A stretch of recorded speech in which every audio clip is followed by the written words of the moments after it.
Okay, today we are discussing working capital. Working capital stands for current assets minus current liabilities. It will help you to understand the short term financial health of a company or a firm. It is simply the excess resources that can be converted to cash within 1 year or one operating cycle. So, for financial analysis and valuation, we use a bit more sophisticated metric called net working capital instead of simply working capital. Here, we exclude the cash and short term investment from current assets, and any interest bearing debt is being removed from the asset so that we get net working capital. So, why this working capital matters is it will help you to understand about liquidity and short-term solvency. That is a positive networking capital. If it is a positive networking capital, it will provide you a buffer to pay to the suppliers, employees, and other operating expenses. Suppose the networking capital is negative or very low, then you will have a risk of liquidity crunch or any you will have to borrow it somewhere to meet the expenses, so it will also force you to buy at an expensive interest rates. Suppose you have a positive in the sense a very high net working capital, then that is not an efficient use of uh, working capital, right? So it will result in opportunity cost, and capital is tied up inefficiency. That capital is tied up inefficiently. So some of the key ratios that are commonly used in finance is, one is current ratio, and the other is quick ratio. Current ratio is current assets divided by current liabilities. Quick ratio is current assets minus inventory divided by current liabilities. So the ideal target we are trying to achieve from current asset is 2 is to 1.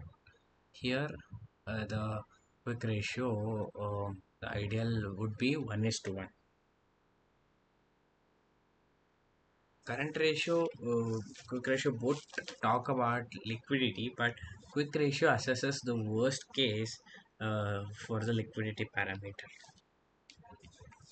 So to understand working capital, let me simply give you a simple understanding how this subtraction of current assets minus liability is done. Net working capital is current assets minus current liabilities. Example, if you take a company has a cash of 100, account receivable of 150, inventory of 50, plant property equipment of 250, and accounts payable of 75, long term debt